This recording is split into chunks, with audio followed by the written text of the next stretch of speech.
Hey, Tanner James, DJ TJ with DJ Training. I am back on the Peak Period podcast. Thank you so much for tuning in. I am super excited. Episode 23. This is going to be a really good episode that kind of a lot of DJs have been requesting. So I'm really excited that I can jump on here and talk to you about this. If you haven't listened to the earlier podcast, definitely go check those out. They're really good.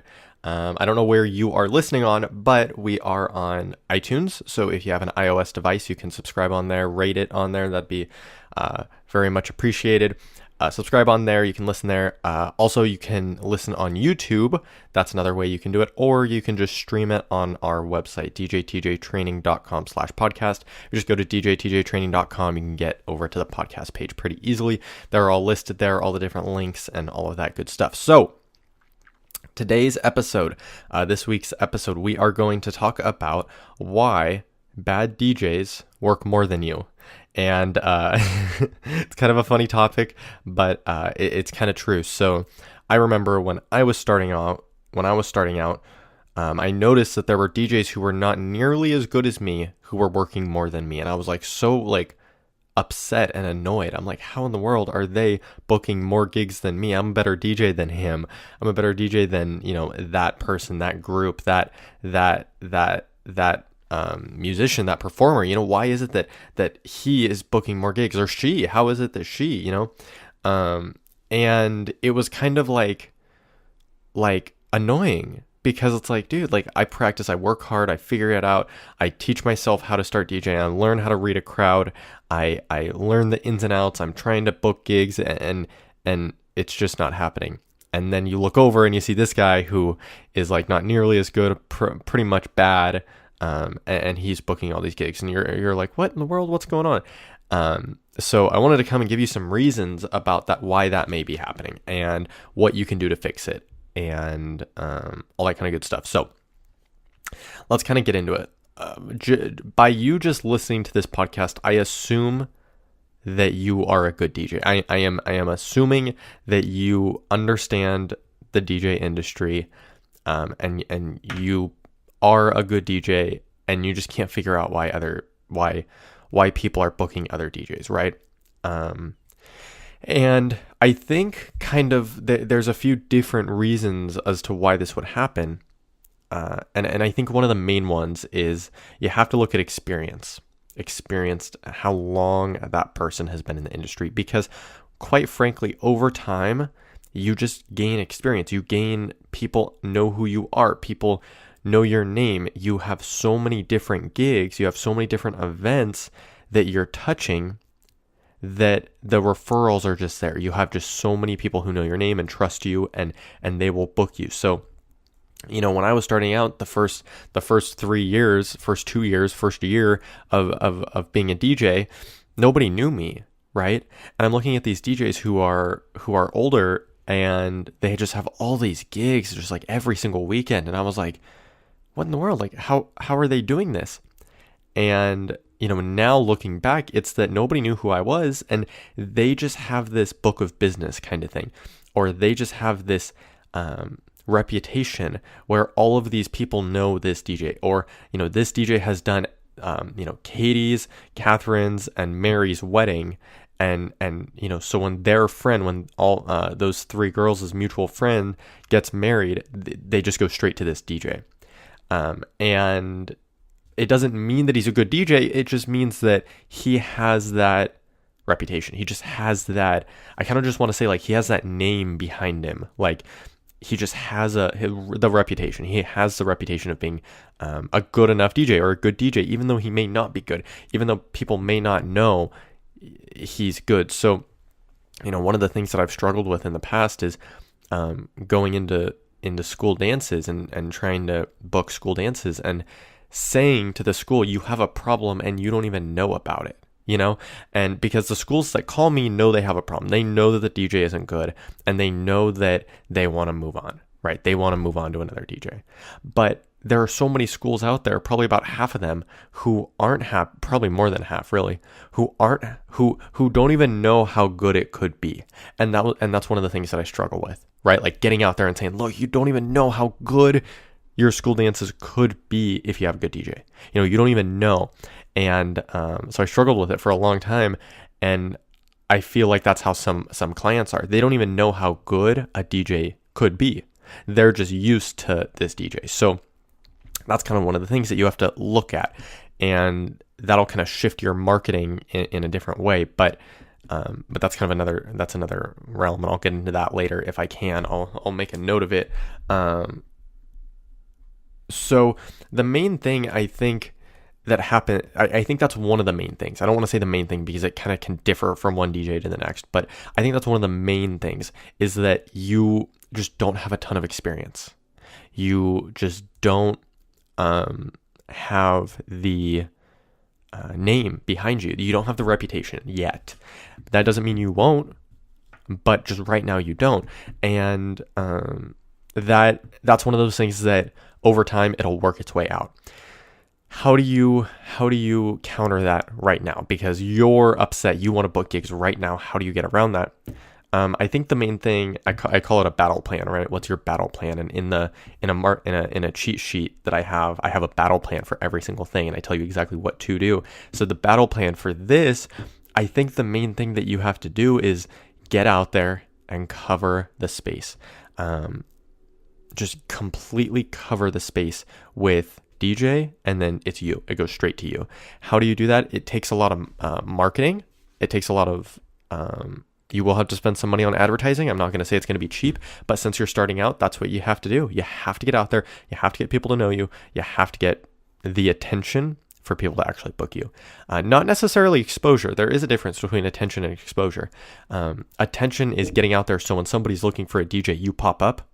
And exposure is like what, club owners say, like, oh, you'll get a lot of exposure. It's not necessarily the same thing. And quick tip, a lot of DJs will say like, about exposure, like, oh yeah, I DJ'd at this club and 2 people took my card, so I'm gonna get booked by them. You won't get booked by them. Just, I don't want to be the one to rain on your parade, don't kill the messenger. But people who take your card doesn't mean they're booking you. I thought that too when I was starting out. And if to everybody who's listening to this right now, you probably had this experience. You're starting out, you're excited, and somebody comes up and they're like, oh, hey, I'm having a wedding, I'm having whatever. And I'm looking for a DJ. Can I get your card? Well, you give it to them, and then you wait, and you wait, and you wait. And 1 week goes by, and 2 weeks go by, and 3 weeks go by, and they never call. And you're like, what the heck? But it's so common. I'm DJing at a fundraiser, and somebody comes up, hey, I'm having a corporate party in a few months, I'd love to get your card, love to hire you, and then they never call. It just happens. And it's one of those things that when you're starting out, you expect, you take that as a sign of like they want to book you, when the truth is that like there are just many reasons why people take cards, and then they get busy and they forget, or they don't have it, whatever. And actually, in one of the groups on Facebook, somebody said, "How do we follow up with these people? Because how in the world do we do it?" And short answer, there's no way to do it. But with that, so I'm like super excited to book these gigs, and it doesn't happen. And so I have all these DJs coming to me. Yeah, well, I did this event, and I got all this exposure, and 2 people said they need help. That doesn't mean they're gonna book you. Okay, I'm sorry. Kill the don't kill the messenger. I messed it up again. Don't kill the messenger. But just because they take your card does not mean they want to book you.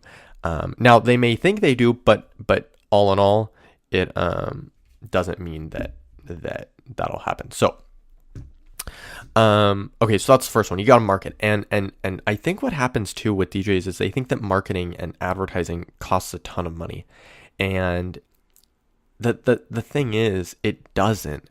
And it doesn't because you're dealing with a small area. If you try to do a bigger, like, you aren't going across the whole entire US, right? You aren't trying to do that. And you aren't really trying to even go across your whole entire state. Now, depending on your state, I'm in California. The bigger states, you aren't trying to cover the whole entire state. You want to cover an area, right? You don't want to cover the whole entire state of Texas or California or even Kansas. I think you want to stay smaller. You want to stay in a zone, right? Well, to market to that zone is not that hard, and it's not that expensive, right? You just have to know what to do and how to market to that area. But I think that's the main thing is marketing. When you're starting out and getting the attention, getting Not necessarily a little bit of exposure, but more attention. You need attention, and if you can do that, that'll help a ton. That's number one. And okay, so then the next tip: why is it that a subpar DJ is booking more gigs than you? I think one of the things that I missed along when I was starting out as well is that. So when I'm gonna go off a little bit and tell you a story. When how I got into DJing was kind of cool. Looking back, it was cool, and at that time it wasn't cool. But when I was starting out, I was 16 and I wanted a job. That's it. I just wanted a job. I like to work.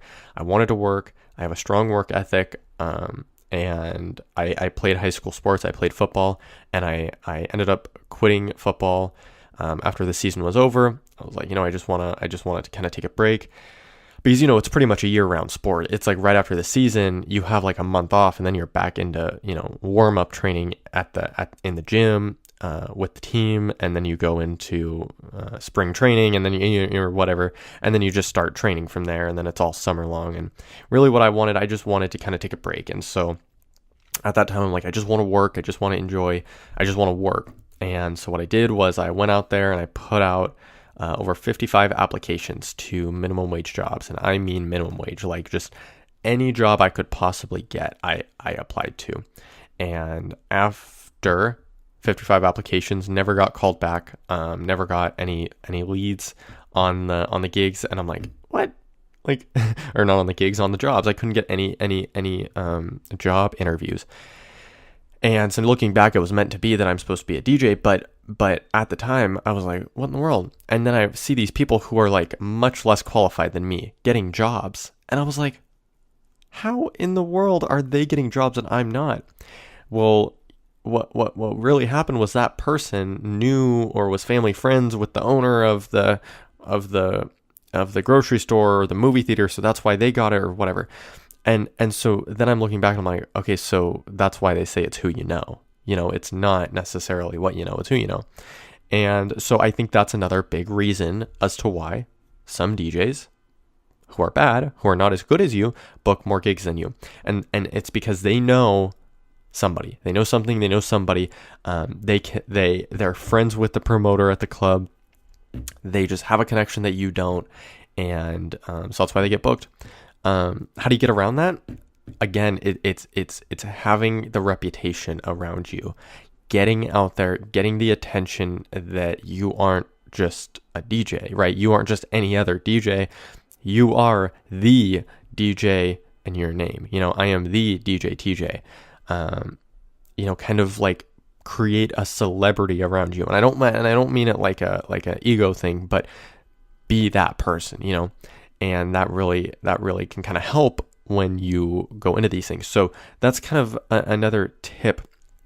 I think a third tip, I'm going to give you one more about why some DJs may be booking more gigs than you, why DJs who are not as good as you are booking more gigs than you, are because they're just kind of better at selling themselves. And that's really it. They just create a better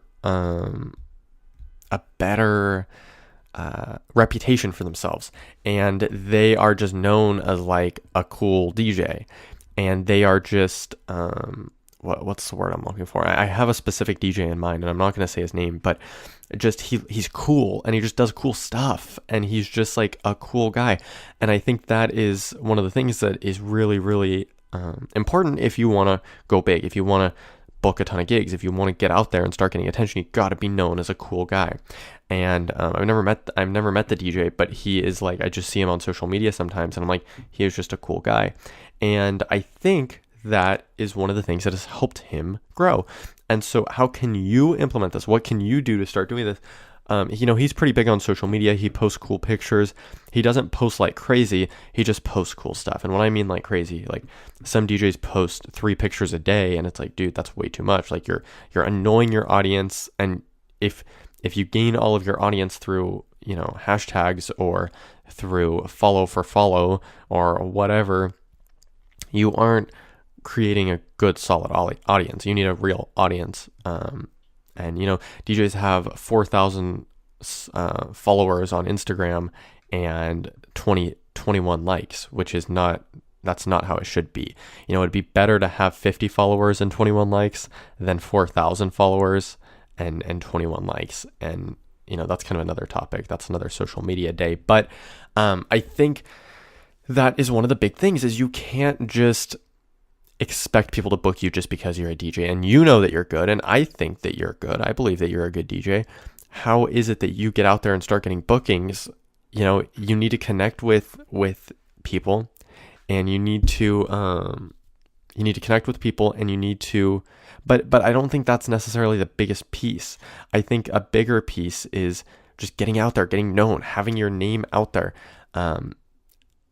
getting attention, not necessarily exposure. And I'm going to bring it back to this, not exposure. That's kind of a different thing, but you need to get attention. You need to get people to know you. And one of the ways to do that is if you want to work at a certain club, you go work that club. You go get in there and meet people and meet the manager and shake the manager's hand and say, I'd love to DJ at your venue. And he'll shake you off, right? He'll be, oh, okay, yeah, cool. And then you go back and say it again and again and again. And after so much time, he will give you a chance. I guarantee it. But what happens is DJs go and then they get wasted at the club and it goes downhill. Don't do that. Do not do that. I recently had to go. I went and checked out a club. I was talking to the manager there, and so I went and I went there and checked it out. But I didn't drink. I had a what's it called? Club soda with lime. Just so it kind of looked like I had a drink, but I was not drinking.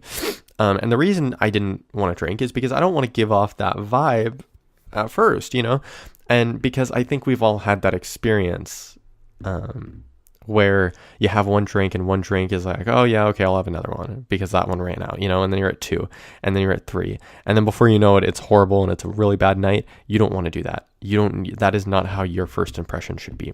Now, I'm not saying you shouldn't drink at all. You can have one drink, but don't drink more than 2 drinks, I think is the max, especially when you're meeting the venue and you're trying to get in touch with them. Go in there, have a nice jacket on. If you don't have a jacket, get a nice shirt on, be well dressed, be casual. Don't be too formal. At that same club, there's a DJ there who was DJing that night. And he had like a 3-piece suit on. And I'm like, dude, like it was not that formal. It's a nicer venue, but it's not 3-piece suit formal. And so I'm like, oh man, that's so bad. And I came in and I had like, jeans on, some nicer shoes, and then a dress shirt and a jacket, but it was like untucked and just kind of casual. And I was pretty formal there. I think I could have taken it down a notch, but so yeah, as a DJ, you need to look at the dress code and make sure you're not a step too far, too formal, because then you just look kind of like a dork and you didn't get the memo that it's not like that. But, if you want to get into a club, if you want to DJ Club X, how are you going to do that? I think one of the best ways is getting in there, meeting the people that book DJs. Get to the decision maker, get in there and say, hey, my name's Tanner, DJ TJ. I'd love to work with your venue. I've seen your venue. I'd love to work with your venue. Do you have any openings coming up? Do you need any help? I'd love to, give them a discount. So what? If it's one night, say, look, I'd love to give you an introductory discount. I want to show you what I can do. But after that, you will have to pay full price, but I want to give you a discount this one time. I want to give you the first time discount, just so that we can, create a relationship. If it goes well, we'll continue, and we'll go from there and say, look, I guarantee you'll be happy. Go hard, be real, and I think that's one of the things is like, look, I'll come in there, I'll DJ the first night for free. And if you want, and I guarantee you'll be happy. If not, you never have to talk to me again. I will never step foot in your venue again. Don't worry about it. Just be real. Be so hardcore, and that's selling yourself right there. Because that club owner who is possibly strapped for cash. I mean, let's be real. Not all clubs make a bunch of money. Some do. But I think what happened was when I was starting out, I was like, oh my God, this club is making so much money. They have wads of cash, because one time I had to go into the back, and literally he like goes into the back, like a cabinet drawer, pulls out this big wad of cash, and he starts paying me. And I'm like, holy crap, these clubs make so much money. But, then 3 weeks later, the club failed. So club went under. So, just because they have money doesn't mean that they don't have high expenses. They have a crap ton of expenses. So make sure that you don't overthink it. But what that means for you, club owners are happy to get away from paying a DJ if they can. So if you come in and say, look, I'll DJ the first night for free. You don't even have to pay me. I guarantee you'll be happy. And if you aren't, I'll never step foot in your venue again, and I'll never come market to you again. And that bar owner is going to be like, okay, this dude's for real. He's not playing around. Man. All right. I'll give you a chance next Friday. And then you're like, okay, I'll come in. Bam. Or, whatever. And then you go and you DJ. Now you got to make sure you're at your peak. You got to make sure that you're bringing your A game. But you bring that A game, he's hiring you from then on out. And that's what you want, right? So get in there, get your foot in the door one way or another. When I was starting out, I wanted to DJ clubs and I wasn't even 18. And so I couldn't even get into clubs, right? It's not even that I was 21. I was 18. I was 17 trying to get my foot in the door, right? What do? I'm going in there and literally doing whatever I can to get my foot in the door. And a few different ways I did, but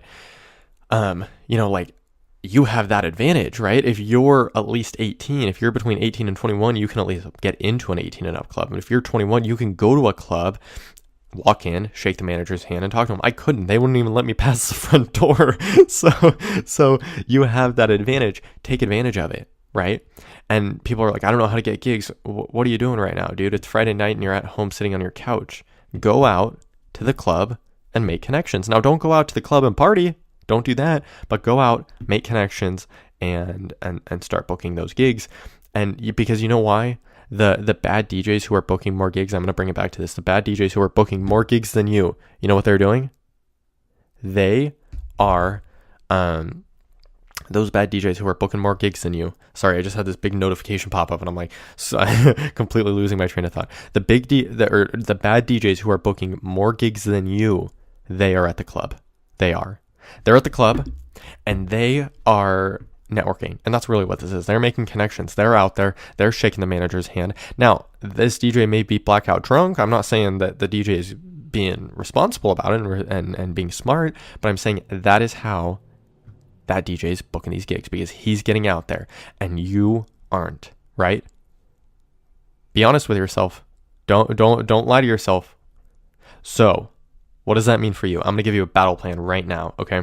Now, it doesn't matter if you're young or old. Pick out the venues that you want to go to. Pick out who you want to work with, whatever it is. Let's say it's a club, right? Pick out 3 clubs that you want to go to. You go to that club, next open night you have, and start meeting people. Meet the bartenders, meet the bouncers, meet the waitresses, meet the staff, meet the I say bartenders, meet the manager, shake the manager's hand, be real with him, remember his name, look him in the eye, be the best, most respectful DJ in your town. Say, I'm a DJ, I do awesome stuff, I want to help you out. I want you to give me a chance. That's all. I want you to give me one chance. I will make sure it's worth it for you. The first time's on me. I'll DJ for free. After that, you're going to have to pay full price. But right now, I want to give you one time for free. I guarantee you and all of your people here will be happy. If not, I'll never step foot in here again. But here's the thing. It may not work on the first time. It may not. He may be, oh yeah, okay, let me email you. Go in there the next week. Hit him back. Right? That is this game.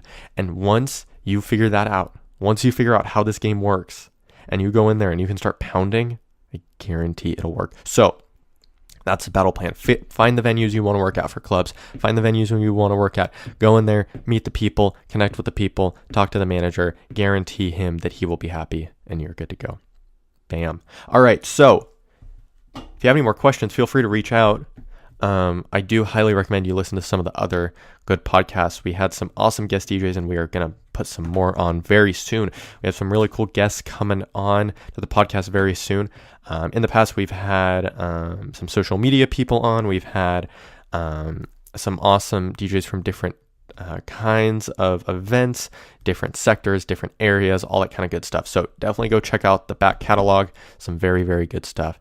Again, thank you so much for listening. Really, really appreciate it. And I am so happy that I can come to you, drop in and help you, give you some advice, and give you some battle plans. So if you have any questions, again, feel free to reach out. Hit me on social media, hit me on YouTube, hit me on Facebook, all that good stuff. I want to help you grow. And, you taking the initiative to listen to this podcast is the first way. If you have any questions, feel free to reach out. And I look forward to catching you on the next podcast.